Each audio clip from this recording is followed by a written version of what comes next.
মাহফিলের এ পর্যায়ে বয়ান পেশ করবেন বিশিষ্ট ইসলামী চিন্তাবিদ আলহাজ আলাউদ্দিন চৌধুরী ইসলামী কমপ্লেক্সের সম্মানিত প্রিন্সিপাল হাফেজ মাওলানা ওলিউল্লাহ সাহেব। বয়ান পেশ করার জন্য অত্যন্ত বিনয়ের সাথে আরজ করছি হাফেজ মাওলানা ওলিউল্লাহ সাহেবকে।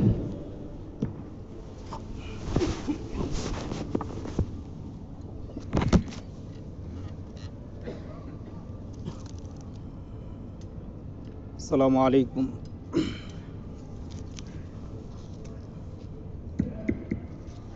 আসসালামু আলাইকুম ওয়া রাহমাতুল্লাহি ওয়া বারাকাতুহু। ইন্নাল হামদালিল্লাহিল আকরাম الذي خلق الإنسان وكرم وعلمه من البيان ما لم يعلم فسبحان الذي لا يحصى امتنانه باللسان ولا بالقلم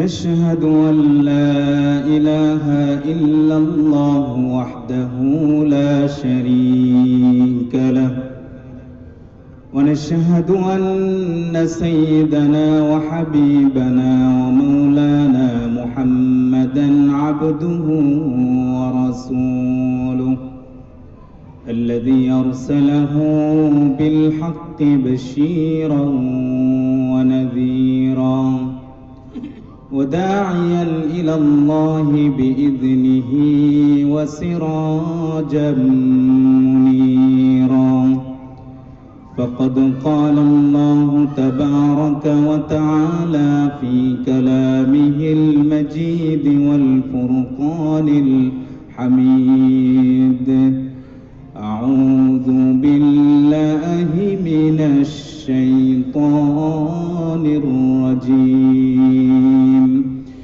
بسم الله الرحمن الرحيم يا أيها الذين آمنوا اتقوا الله وكونوا مع الصادقين صدق الله العلي العظيم وصدق رسولنا النبي الكريم ونحن على ذلك من الشاهدين والشاكرين والحمد لله رب العالمين شكل درود পড়ি اللهم صل على محمد وعلى آل محمد كما صليت على إبراهيم وعلى آل إبراهيم إنك حميد مجيد اللهم بارك على محمد وعلى آل محمد كما باركت على إبراهيم وعلى آل إبراهيم إنك حميد مجيد بلغ العلا بكماله كشف الدجى بجماله حسنت جميع خصاله صلوا عليه وآله الحمد لله আল্লাহ রাব্বুল আলামিনের দরবারে লাখ কোটি শুকরিয়া যে মহান রব অত্যন্ত মায়া করে দয়া করে আজকে দারুন নাঈম মহিলা মাদ্রাসা কর্তৃক আয়োজিত দ্বিতীয় বার্ষিক ইসলামী মহাসম্মেলনে আসার এবং বসার তৌফিক দিয়েছেন। সেজন্য সেই মনিবের দরবারে হৃদয় অবনত চিত্তে শ্রদ্ধাজনিত কণ্ঠে সকলে একবার পড়ি আলহামদুলিল্লাহ। পাশাপাশি লক্ষ কোটি দুরুদ ও সালাম পেশ করি আমরা যার মাধ্যমে ঈমান পেলাম, ইসলাম পেলাম এবং হিদায়াতের নূর কোরআনুল কারীম পেলাম সেই মহামানবের উপর সকলে পড়ি সাল্লাল্লাহু আলাইহি ওয়াসাল্লাম। সম্মানিত উপস্থিতি, আজকে এই মহতি জলসাতে দুই একটি কথা বলার সুযোগ পেয়ে আপনাদের সম্মুখে একটি বিষয় নিয়ে সামান্য কিছু কোরআন এবং হাদিস থেকে আলোচনার ইরাদা করেছি। আল্লাহ রাব্বুল আলামিনের তৌফিক যদি শামিল হাল হয় তাহলে ইনশাআল্লাহ কোরআন এবং হাদিস থেকে দুই একটি কথা বলে আমি বিদায় নিব ইনশাআল্লাহ। আমি যে বিষয়টি নিয়ে আলোচনা করার ইচ্ছা পোষণ করেছি খুবই একটি গুরুত্বপূর্ণ বিষয়। মানব জীবনে এই একটি বিষয়, একটি গুণ যেটা থাকা জরুরি, সেটি হচ্ছে সততা, সত্যবাদিতা। সত্যবাদিতা ব্যতি রেখে মানুষের জীবনের উন্নতি এবং সফলতার দ্বার প্রান্তে যাওয়া অসম্ভব। যদি মানুষ প্রকৃত সফলতা অর্জন করতে চায় ইহকাল এবং পরকালে, তাহলে অবশ্যই তার ব্যক্তিগত জীবনে, তার চারিত্রিক সংগঠনের ক্ষেত্রে সততার বিকল্প নেই। মিথ্যাকে পরিহার করে সত্যের দিকেই, সত্যের জয় এবং স্লোগান দিয়েই সামনে এগোতে হবে। মিথ্যাকে প্রশ্রয় দেওয়া যাবে না, মিথ্যার দ্বারের কাছে যাওয়া যাবে না। সততা এমন একটি মানব চরিত্রের একটি গুণ, যে গুণটি অর্জন করতে পারলে একটা দিলের ভিতরে প্রশান্তি উদয় হয়। এমন প্রশান্তি, যে প্রশান্তি টাকা দিয়ে এবং সম্পদ দিয়ে ক্রয় করা যায় না, যেটি এই একটি গুণ সততার ভিতরে থাকলে। যেমন কোনো মানুষ যদি কোনো একটি দুর্ঘটনার কবলে শিকার হয়, আর সেই দুর্ঘটনা থেকে যদি বাঁচতে চায়, একটি সত্যকে যদি সে ঢাকতে চায়, তাহলে দেখা যাবে অনেকগুলা মিথ্যার আশ্রয় নিয়ে সেই দুর্ঘটনা, সেই অ্যাক্সিডেন্টটাকে আপনাকে ঢাকতে হবে। কিন্তু সত্য বলে ফেললে আর শত মিথ্যা বলার প্রয়োজন পড়ে না। অন্তরে প্রশান্তি কিভাবে দেয়? এভাবেই দেয় যে সত্য বললে দৃঢ় একটা বিশ্বাস থাকে, দিলের একটা শক্তি থাকে। এই শক্তিটা মিথ্যা বললে, মিথ্যা সাক্ষ্য দিলে, মিথ্যার আশ্রয় নিলে সেই শক্তিটা পাওয়া যায় না, যেটা সত্যের মধ্যে পাওয়া যায়। সত্য যদি বলেন, এটার ভিতর যদি অবিচল এবং অটল থাকেন, আপনার উপরে যদি অনেক আক্রমণও আসে, সেই আক্রমণের মোকাবেলা করতেও একটু তৃপ্তি লাগবে। তৃপ্তির একটা বহির্প্রকাশ নিজের ভিতরে থাকবে, যে ভাববেন, নিজে ভাববেন যে আমি তো সত্যই বলেছি, আমার উপরে ঝড়ঝাপটা আসুক না শত বাধা, কোনো অসুবিধা নাই। নিজের একটা সাহস থাকবে। এই সাহসটাই আপনাকে প্রশান্তি যোগাবে যদি সততার আশ্রয় নেন। আর সততার মাধ্যমেই মানুষ নাজাত লাভ করবে। আসিদক ইনজি, সিদক তথা সততা মানুষকে মুক্তি দান করে। ওয়াল কিযবু ইফলিক, মিথ্যা মানুষকে ধ্বংস করে দেয়। ইহকালীন এবং পরকালীন দুটাতেই নাজাতের ফায়সালা হবে এই সততার মধ্যে দিয়ে। জান্নাতের সফলতা, জান্নাত পাওয়ার মাধ্যমে, পুরস্কৃত হওয়ার মাধ্যমে এই সফলতাটা ফিরে পাবেন।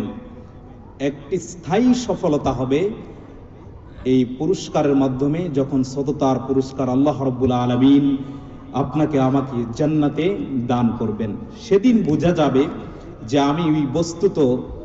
আমি যে সততার ভিতরে অটুট ছিলাম, এর পুরস্কার আমাকে আল্লাহ তাআলা দিয়েছেন। আগে যত কষ্ট ছিল, সেদিন সেই কষ্ট আর থাকবে না। মানুষ যখন সততার ভিতরে চলতে থাকে, তখন আল্লাহ রাব্বুল আলামিন তার জান মালের ভিতরে বারাকাত দান করেন, সুবহানাল্লাহ, বরকত দান করেন। তার সম্পদ, তার সন্তান, তার নিজের জীবনের প্রত্যেকটি কাজের ভিতরেই আল্লাহ তাআলা প্রাচুর্যতা দান করেন, বরকত দান করেন। এই বরকতের ক্ষেত্রে দেখা যাবে, বরকত বলতে কোটি টাকার নাম বরকত নয়, হাজার কোটি টাকার মালিকের নাম এটা বরকতের কোনো কিছু নয়। বারাকাত সেটাই বোঝানো হয়েছে যে প্রকৃত লাইফস্টাইলে জীবনটাকে গঠনের জন্য যতটুকু প্রয়োজন, সুখ শান্তিতে বসবাস করাটাই একটা বারাকাত, এটাই একটা প্রাচুর্যতা। এই নিয়ামত সবাই কিন্তু ভূষিত হয় না। যারাই আল্লাহ তাআলার উপর পূর্ণ আস্থা এবং তাওয়াক্কুল রাখেন, তারাই কেবলমাত্র এই নিয়ামতে ভূষিত হয়। মানব চরিত্রের এটি একটি শ্রেষ্ঠ গুণ। এই গুণ শুধু মুসলমান চায় না, অন্যান্য ধর্মাবলম্বীরাও চায় যে অমুক মানুষ সততার সাথে থাকুক। সবাই একজন আলেম তার চাওয়া থাকে সততা, একজন ব্যবসায়ীর চাওয়া থাকে সততার সহিত ব্যবসা করুক, একজন রাষ্ট্রনায়কের বহির্প্রকাশ থাকে সততা। প্রত্যেকটি সেক্টরেই সফলতার জন্য প্রধান মানদণ্ড হিসেবে মানুষ যেটাকে বাছাই করে সেটা হচ্ছে সততা। সেটার ক্ষেত্রে কোনো ধর্ম বর্ণ এটাকে পার্থক্য করে না। দেখতে পারবেন যে একজন মিথ্যাবাদী যে জীবনেও সত্য কথা বলে না, সেও কিন্তু অন্যের কাছ থেকে আশা করে অমুক আমার সাথে সত্য কথা বলুক, আমার সাথে সততার আচরণ করুক। এটা সবাই চায়। যে মিথ্যাবাদী তার সফলতার জন্য তার ব্যবসায়ের, একজন মিথ্যাবাদী যদি তার কোনো ইন্ডাস্ট্রি থাকে, একজন মিথ্যাবাদীর যদি কোনো ব্যবসায়ী কোনো প্রতিষ্ঠান থাকে, সেও চাবে তার আওতাভুক্ত লোক যারা আছে তারা সততার সহিত কাজ করুক। চাবে না? অবশ্যই চাবে। সে যে আসলে মিথ্যাবাদী সেদিকে তাকাবে না। তাহলে বস্তুত বোঝা গেল একজন মিথ্যাবাদীও আশা করে অন্যের কাছ থেকে সততা অবলম্বন করা। সততার সংজ্ঞা দিতে গিয়ে আমি বলবো, সততা তখনই হবে যখন মনের বিশ্বাস, ইয়াকিন, ঈমান এবং বাস্তবতার মিল থাকবে। মনে একটা বিশ্বাস আসলো এবং বাস্তবতার সাথে সেটা মিল পেলেন, তখনই সেটাকে সত্য বলা যাবে। এর আগে সেটাকে সত্য বলা যাবে না। এখন মনে বিশ্বাস করেছেন কিন্তু বাস্তবতার সহিত মিল নাই, তাহলে এই বিশ্বাসের কোনো দাম নাই। বাস্তবতার সহিত মিল আছে কিন্তু বিশ্বাস নাই, এইটাও সততার মধ্যে পড়ে না। সততার ক্ষেত্রে দুটি জিনিসের প্রয়োজন, এক হচ্ছে বিশ্বাস, আরেকটা হচ্ছে বাস্তবতা। দেখেন, বাস্তবতার সহিত মিল আছে কিন্তু মনের বিশ্বাস নাই, তারা মিথ্যাবাদী। তারা কি মিথ্যাবাদী? একটি উদাহরণ দিলে বুঝতে পারবেন। যেমন মুনাফিক যারা তারা বাস্তবে বিশ্বাসী ছিল, বাস্তব দিক থেকে তারা পরিদর্শনের ক্ষেত্রে ঈমানকে প্রকাশ করত, মুখে প্রকাশ করত, কিন্তু বিশ্বাসগত দিক দিয়ে তারা ঈমান আনেনি। যেমন রাসূলের যুগে অনেক মুনাফিকরা বেশভূষে, তাদের লেবাস, তাদের বাহ্যিক গুণাবলী পুরাটাই রাসূলের আদর্শের ভিতরে, কিন্তু ভিতরে ভিতরে রাসূলের দিন ইসলামকে ধ্বংস করার জন্য পায়তারা করত। এরকম মুনাফিক কোরআনুল কারীম দ্বারা এবং হাদিস দ্বারা স্বীকৃত মুনাফিক অনেক আছে, এবং যুগে যুগে এরকম মানুষ অনেক আছে। মুনাফিকদের বহিরাগত বাস্তব তারা দেখাতো, কিন্তু বিশ্বাসগত মিল ছিল না। আরেকটি দিক হচ্ছে বিশ্বাসগত দিক আছে কিন্তু বাস্তবতার সাথে মিল নাই, এটাও একটা সততার মধ্যে পড়ে না, সেটা মিথ্যার আশ্রয়। কেমন? যেমন উদাহরণ যদি দেই, ভণ্ড নবী সে যতই ইয়াকিন নিয়ে, নিজের বিশ্বাস নিয়ে সে নিজেকে জাহের করার জন্য দাবি করে, যদি আমি ভণ্ড নবী, আমি নবী, সে তো আর বলবে না ভণ্ড নবী। সে যদি দাবি করে নিজের বিশ্বাস, নিজের একান্ত মুরিদদেরকে নিয়ে কিছু গ্রুপিং করে যদি বলে মনের বিশ্বাস নিয়ে আমি এ যুগের নবী, নাউজুবিল্লাহ, কিন্তু এটা কি বাস্তবতার সাথে মিল থাকবে? বাস্তবতার সাথে মিল নাই। সে বিশ্বাস করুক, কিন্তু পৃথিবীর কোনো মানুষ বিশ্বাস করবে না, এবং এটা বাস্তবতাও সেটাকে গ্রান্টেড করে না। তাহলে বিশ্বাস থাকলেই শুধু চলবে না, বাস্তবতার সাথেও মিল থাকতে হবে। এখন যদি আমি কাউকে এখানে দাঁড় করায় বলি যে পার্লামেন্টের সে মেম্বার, আমি খুব বিশ্বাসের সহিত বললাম, আমার এই বিশ্বাসের সাথে আমার এই কথার সাথে কোনো দাম থাকবে? কারণ সে পার্লামেন্টের মেম্বার নয়, সে মেম্বার নয়। তখনই সে পার্লামেন্টের মেম্বার হবে, তখন যে সংসদে আসন অলঙ্কৃত করতে পারবে। ঠিক তেমনি ভাবে সততার দুইটি গুণ থাকতে হবে। মনের বিশ্বাস এবং বাস্তবতার মিল যখন থাকবে তখনই সে সত্যবাদী হবে, অন্যথায় সে মিথ্যাবাদী হিসেবে পরিগণিত হবে। আল্লাহর দরবারেও সে মিথ্যাবাদী হিসেবে পরিগণিত হবে। কোরআনুল কারীমে আল্লাহ তাআলা সত্যবাদীদের গুণাবলী নিয়ে আলোচনা করেছেন অনেক জায়গাতে। তেমনি একটি আয়াতে আল্লাহ তাআলা বলেন, ইন্নামাল মুমিনুনাল্লাযীনা আমানু বিল্লাহি ওয়া রাসূলিহি সুম্মা লাম ইয়ারতাবু ওয়া জাহাদু বিআমওয়ালিহিম ওয়া আনফুসিহিম ফি সাবিলিল্লাহ উলাইকা হুমুস সাদিকুন। আল্লাহ রাব্বুল আলামিন বলেন, প্রকৃত মুমিন তো তারাই যারা আল্লাহর উপর এবং রাসূলের উপর ঈমান এনেছে, পূর্ণ বিশ্বাস স্থাপন করেছে এবং ঈমানটাকে, এই বিশ্বাসটাকে প্রগাঢ় করে রেখেছে। ঈমানের উপর, আল্লাহর উপর, রাসূলের উপর ঈমানের ব্যাপারে কোনো সন্দেহ পোষণ করে নাই। নানান ধরনের ঝড়-ঝাপটা এসেছে, তারপরেও সন্দেহ করে নাই, নিজের ঈমানের উপর অটল থেকেছে। যেমন আল্লাহ তাআলা তাকে যে শক্তি দিয়েছে, সামর্থ্য দিয়েছে, সেই সামর্থ্য শক্তি দিয়ে সে জিহাদ করেছে। বিআমওয়ালিহিম ওয়া আনফুসিহিম, নিজের জান এবং মাল দিয়ে জিহাদ করেছে। আল্লাহ তাআলা বলেন, এই সকল কোয়ালিটি সম্পন্ন মানুষই হচ্ছে প্রকৃত মুমিন। আর ওই প্রকৃত মুমিনই হচ্ছে উলাইকা হুমুস সাদিকুন, তারাই সত্যবাদী। সত্যবাদী কারা? এই আয়াত দ্বারা বোঝা গেল যে আল্লাহ রাব্বুল আলামিনের উপর পূর্ণ আস্থা, বিশ্বাস থাকতে হবে। আর রাসূল সাল্লাল্লাহু আলাইহি ওয়াসাল্লাম যত দ্বীন ইসলামের ভিতর যত বিধান আল্লাহ রাব্বুল আলামিনের পক্ষ থেকে নিয়ে এসেছেন, সকল বিধানের উপর এবং রাসূলের রিসালাতের উপর পূর্ণ বিশ্বাস এবং আস্থা থাকতে হবে। দুইটি গেল, রাসূলের উপর বিশ্বাস আছে, আল্লাহর উপর পূর্ণ বিশ্বাস আছে, কিন্তু নিজের যে শক্তি দিয়েছেন, সামর্থ্য দিয়েছেন, এই সামর্থ্য শক্তি দিয়ে জিহাদকে অস্বীকার করে ফেলল, সে কিন্তু সত্যবাদী নয়। তাকেও জিহাদের দিকে উদ্বুদ্ধ হতে হবে, তার জান এবং মাল দিয়ে জিহাদ করতে হবে।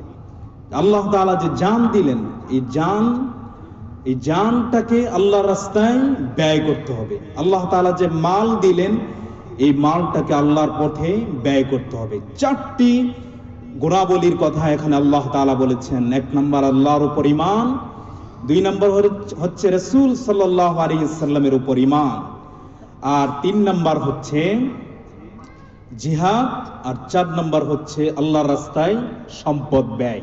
এই চারটি গুণ যাদের ভিতরে আছে, আল্লাহ তাআলা বলেন উলাইকা হুমুস সাদিকুন, কোরআনের ভাষায় তারা সত্যবাদী। সুবহানাল্লাহ। আল্লাহ তাআলা বলেন সুম্মা লাম ইয়ারতাবু, এখানে বলা হয়েছে সুম্মা লাম ইয়ারতাবু বলা হয়েছে, মানুষ যখন সত্যের উপর অবিচল থাকবে, আল্লাহর উপর ঈমান আনবে, রাসূলের উপর ঈমান আনবে, আল্লাহর দ্বীনকে কায়েম করার জন্য নিজের শক্তি অর্থ ব্যয় করবে, তখন চারদিক থেকে একটা আক্রমণ আসবে। শয়তান তাকে ওয়াসওয়াসা দিবে, বিভিন্ন মানুষ বিভিন্ন ধরনের কথা বলবে। এই সমস্ত কথাগুলো উপেক্ষা করে নির্দ্বিধায় নিঃসন্দেহে যখন মানুষগুলো ঈমানের উপর অটল থাকে, আল্লাহ তাআলা বলেন তারাই মূলত সত্যবাদী। এখন কেউ যদি আল্লাহর উপর ঈমান আনলো, রাসূলের সব মেনে নিল, জিহাদ মানলাম না, যাকাত দিতে বলেছে যাকাত মানলাম না, তাহলে সে অবিশ্বাসী এবং মহামিথ্যাবাদী। আল্লাহ তাআলা কোরআনুল কারীমের ভিতরে যেগুলো বিধান অবতীর্ণ করলেন, সকল বিধানগুলো মানার জন্য মানুষের দ্বার প্রান্তে হিদায়াতের গাইডটা দিয়ে দিলেন। কোন মানুষ যদি কোরআনুল কারীম থেকে কিছু মানে আর কিছু অমান্য করে, তাহলে সে সত্যবাদী নয়। কোরআনুল কারীম যা বলেছে, রাসূল করিম সাল্লাল্লাহু আলাইহি ওয়াসাল্লাম হাদিসে মুবারাকার মাধ্যমে বান্দার সামনে যা কিছু পেশ করেছেন, এগুলো যখন একটি বান্দা পূর্ণভাবে মেনে নিবে, তখনই সে সত্যবাদী হবে। দুনিয়ার ভিতরে অন্যান্য ধর্মে অবলম্বী যারা আছে, তারা সততার গুণ দিয়ে অনেক কিছু দুনিয়ার সফলতা অর্জন করতে পারে, কিন্তু কোরআনুল কারীমের ভাষায় তারা প্রকৃত সত্যবাদী নয়। কেননা তারা মহাসত্য কোরআনুল কারীমকেই তারা মানে না। পৃথিবীতে যত কথা আছে, যত কালাম আছে, যত ভাষা আছে, সবচেয়ে চিরসত্য ভাষা সত্য কালাম হচ্ছে কালামুল্লাহ।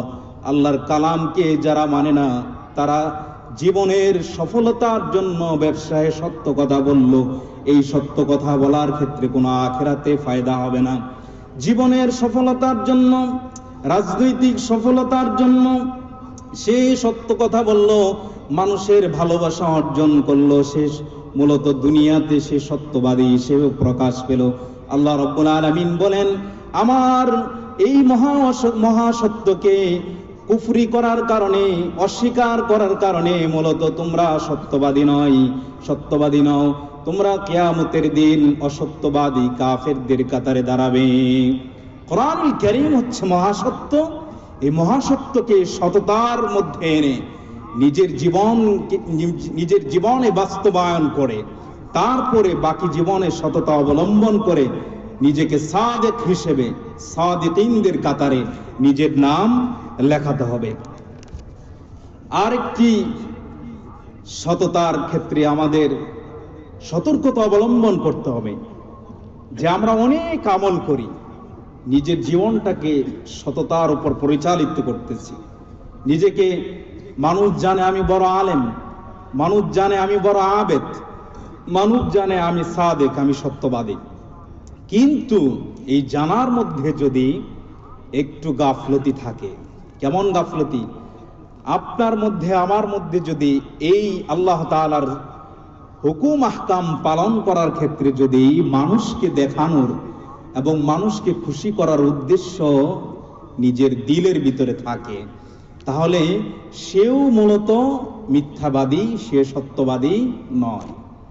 সত্যবাদী নয়।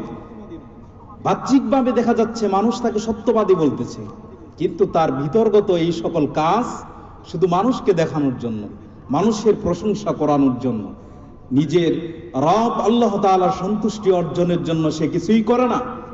এরকম যদি মন মানসিকতা থাকে, তাহলে সে কিন্তু মূলত সত্যবাদী নয়, আল্লাহ তাআলার কাছে সে মিথ্যাবাদীর কাতারে। কেননা সে আল্লাহ রাব্বুল আলামিনকেই ধোঁকা দিচ্ছে। বান্দার জীবনে যত আমল আছে, জীবনের সফলতা অর্জনের জন্য, জান্নাত কামায়ের জন্য যত আমল করতে বলেছেন, সকল আমলের পুরস্কার তখনই সাকসেসফুল ভাবে অর্জন করতে পারবো যখন নিজের দিলটার ভিতরে ইখলাস পরিপূর্ণ ইবাদত হবে। নিজের ইবাদতের ভিতরে মানুষকে দেখানোর মতো কোনো মানসিকতা থাকবে না। নিজের ইবাদতের মধ্যে শুধু আল্লাহকে দেখানোর জন্য উদ্দেশ্য থাকবে, আল্লাহকে খুশি করার উদ্দেশ্য থাকবে, পরকালীন আযাব, জাহান্নামের আযাব থেকে মুক্তি পাওয়ার উদ্দেশ্য থাকবে। এরকম উদ্দেশ্য নিয়ে যখন মানুষ তার নিজের ইবাদতকে এস্টাবলিশ করবে, প্রতিষ্ঠিত করবে, আল্লাহ রাব্বুল আলামিন বলেন তারাই সত্যবাদী। আর যারা পৃথিবীর সুনাম অর্জনের জন্য, মানুষের প্রশংসা করানোর জন্য নিজের আমল করবে, নিজের জীবনটাকে সমৃদ্ধ করবে, মূলত তারা ধোঁকাবাজ, তারা মুনাফিক, তারা মিথ্যাবাদী, তারা সরাসরি আল্লাহর জাহান্নামে চলে যাবে। নাউজুবিল্লাহ। মুনাফিকদের যে আলামত আছে, প্রথম আলামতটা কি? কথা বললে মিথ্যা বলে। তাহলে মিথ্যাবাদী যারা, তারা মুনাফিক। মুনাফিকদের স্থান হবে জাহান্নামের সর্বনিম্ন স্তরে। সত্যবাদিতা, এই মহান গুণটা নিজের ভিতরে আনতে পারবেন তখনই যখন মিথ্যাকে পরিহার করতে পারবেন। মিথ্যাকে অ্যাভয়েড করতে হবে। মিথ্যা ধ্বংস করে দিবে নিজের আমল, নিজের আখলাক, নিজের জীবনের উন্নতি, সকল কিছুকে বিনষ্ট করে দিবে এই মিথ্যা।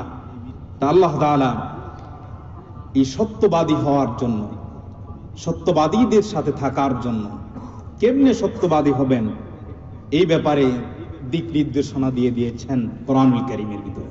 আল্লাহ রাব্বুল আলামিন বলেন, ইয়া আইয়ুহাল্লাযীনা আমানুত্তাকুল্লাহ ওয়া কুনু মা'আস সাদিকিন। আল্লাহ রাব্বুল আলামিন ঈমানদারদেরকে ডেকে বলেন, হে ঈমানদারগণ, তোমরা আল্লাহর উপর ঈমান আনার পর তাকওয়া অর্জন করো, তাকওয়া অবলম্বন করো, ভয় করার নীতিগুলো অবলম্বন করো। যেভাবে ভয় করলে আল্লাহ তাআলা খুশি হন, সেইভাবে ভয় করো। জান্নাত জান্নাত পাওয়ার জন্য জাহান্নামকে ভয় করো। শাস্তি থেকে মুক্তি পাওয়ার জন্য আল্লাহর মহান আযাবকে ভয় করে করে ইবাদতের দ্বার প্রান্তে চলে যাও, তাকওয়া অবলম্বন করো। জীবনের সকল কিছু আমল আখলাক শুধু আল্লাহ তাআলার রিজাবন্দির জন্য করো, তখনই তাকওয়াবান হতে পারবে। আর তাকওয়া তখনই অর্জন করতে পারবে, সততার মতো মহান গুণ তখনই অর্জন করতে পারবে।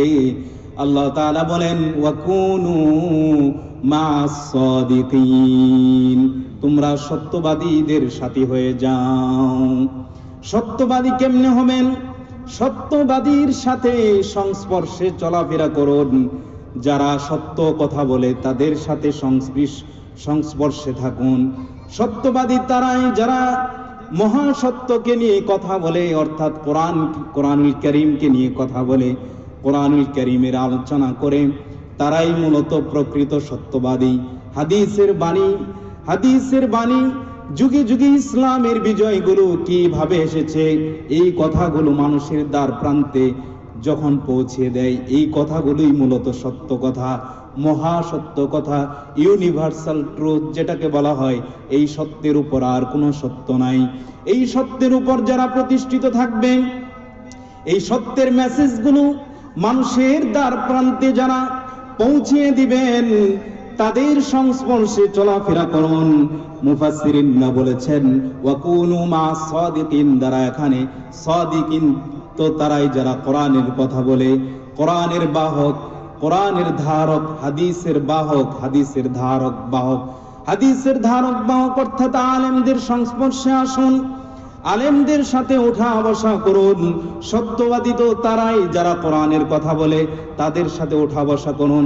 তাহলে আল্লাহ তাআলার এই একটা মহান বড় হুকুম আদায় করা হবে।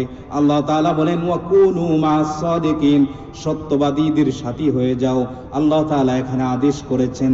সত্যবাদীদের সাথে থাকলে কি হবে? উপকার এটাই হবে, কিভাবে সত্যবাদী হওয়া যায় এটা জানা যাবে। মিথ্যা কোনটা, সত্য কোনটা, এর মাপকাঠি, সত্য মিথ্যার মাপকাঠিটা আল্লাহ তাআলা এই সকল সত্যবাদী বান্দাদের মাধ্যমে মেসেজগুলো দিয়ে দিচ্ছেন। যদি তাদের সংস্পর্শে আমরা চলি, তাহলে আমরাও সত্যবাদী হয়ে যাব। সত্যবাদী তখনই হব যখন আমরা আলেমদের সংস্পর্শে যাব। আলেমদের সংস্পর্শে গিয়ে সত্যবাদী কোনটা, সততা কোনটা, মিথ্যা কোনটা, এটা নিরূপণ করব। এর আগে আমরা চিনতে পারবো না, কারণ কোরআনুল কারীমের হাদিসের জ্ঞান তো আমাদের ন্যূনতম পর্যায়ে, জেরো পর্যন্ত, যতটুকু না হইলে না হয় অতটুকু মানুষ জানে না। এখন মানুষের উচিত হবে দ্বীনি শিক্ষায় শিক্ষিত হয়ে কোরআনুল কারীমের সংস্পর্শে এসে সততার গুণ অবলম্বন করা। আল্লাহ তাআলার কোরআনুল কারীম দ্বারা আমরা উদ্বুদ্ধ হলাম যে সত্যবাদীর সাথে সংস্পর্শে আমরা থাকব। রাসূল করিম সাল্লাল্লাহু আলাইহি ওয়াসাল্লাম হাদিসের ভিতরে বলেছেন, ইন্নাস সিদকা ইয়াহদি ইলাল বির ওয়া ইন্নাল বিররা ইয়াহদি ইলাল জান্নাহ। আল্লাহর হাবিব জনাবে মুহাম্মদুর রাসূলুল্লাহ সাল্লাল্লাহু আলাইহি ওয়াসাল্লাম বলেছেন, নিশ্চয় সততা মানুষকে নেক কাজের দিকে ধাবিত করে। সততা মানুষকে নেক কাজের দিকে ধাবিত করে। ওয়া ইন্নাল বিররা ইয়াহদি ইলাল জান্নাহ, আর এই নেক কাজগুলো মানুষকে জান্নাতের দিকে নিয়ে যায়। সুবহানাল্লাহ। হাদিসের বাকি অংশে রাসূল বলেন, মানুষ যখন সত্য কথা বলতে থাকে, সত্য কথা বলতে বলতে মিথ্যা যখন একবারেই বাদ দিয়ে দেয়, তখন আল্লাহ তাআলার কিছু সত্যবাদীদের নামের তালিকা আছে।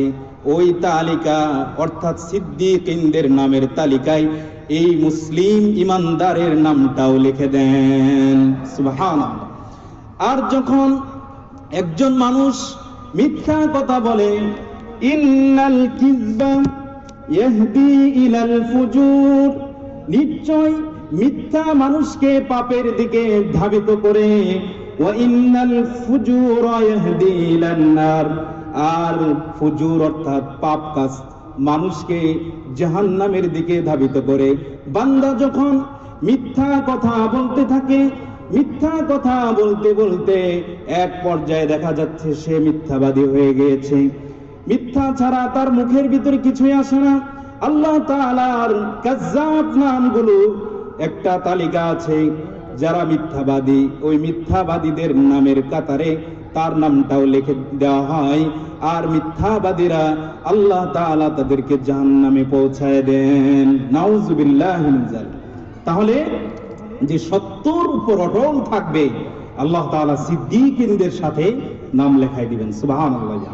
সিদ্দিকিনদের মধ্যে সবচেয়ে উঁচু মানের সিদ্দিক ছিলেন হযরত আবু বকর সিদ্দিক রাদিয়াল্লাহু তাআলা। তার মতো সত্যবাদী পৃথিবীর জমিনে আর কেউ নাই। রাসূল করিম সাল্লাল্লাহু আলাইহি ওয়াসাল্লামের নবুয়তের স্বীকৃতি নির্দ্বিধায় দিয়ে দেওয়ার সাথে সাথে তিনি লকব পেয়ে গেলেন, আবু বকর তুমি সিদ্দিক আজকে থেকে। সুবহানাল্লাহ। এই সিদ্দিকদের কাতারে যদি নাম লেখাতে চান তাহলে অবশ্যই অবশ্যই সাদিকিনদের অনুসরণ করতে হবে এবং নিজের ভিতরে সিদক অর্থাৎ সততার গুণটা নিজের ভিতরে দিতে হবে, আনতে হবে। আল্লাহ তাআলা বলেন এই সততার পুরস্কার কিভাবে দিবেন? জান্নাতের ভিতরে আল্লাহ তাআলা বলবেন, হাযা ইয়াউমা ইয়ানফাউস সাদিকিনা সিদকুহুম লাহুম জান্নাতুন তাজরি মিন তাহতিহাল আনহারু খালিদিনা ফিহা আবাদা রাদিয়াল্লাহু আনহুম ওয়া রাদু আন যালিকাল ফাওজুল আযীম। আল্লাহ তাআলা বান্দাকে যখন জান্নাতের ভিতরে জান্নাতের পুরস্কার দিয়ে ঢুকিয়ে দিবেন, কিয়ামতের ময়দানে জান্নাতের পুরস্কার যখন ঘোষণা করবেন তখন বলবেন, হাযা ইয়াউমা ইয়ানফাউস সাদিকিনা সিদকুহুম। আজকে এমন একটা দিন, এই দিনটাতে তারাই তো উপকৃত হবে যারা তাদের সততার উপর অটল থেকেছিল, যারা সততার উপর নিজের সততার উপর নিজের জীবনটাকে লাইফ লিড করেছে, মহাসত্য কোরআনুল কারীমকে যারা মেনে নিয়েছে, হাদিসে মুবারাকাকে যারা মেনে নিয়েছে, তাদের জন্য আজকে মহা পুরস্কার। কি পুরস্কার? জান্নাত, লাহুম জান্নাতুন তাজরি মিন তাহতিহাল আনহারু খালিদিনা ফিহা আবাদা। জান্নাতের ভিতরে তাদের জন্য জান্নাতের তলদেশে নহরগুলো থাকবে, সেখানে যে ঢুকবে আর কোনো দিন বের হবে না। রাদিয়াল্লাহু আনহুম ওয়া রাদু আন যালিকাল ফাওজুল আযীম। আল্লাহ তাআলা এই সাদিকিনদেরকে বলবেন, দুনিয়াতে তোমরা সিদকের উপর সততার উপর অটল থেকেছিলা, এই জন্য আমার রেজামন্দি হাসিল করেছ। রাদিয়াল্লাহু আনহুম ওয়া রাদু আন। আল্লাহ তাআলা বলবেন আমি তোমাদের উপর সন্তুষ্ট, এই জন্যই তোমরা আমার উপর সন্তুষ্ট ছিলে।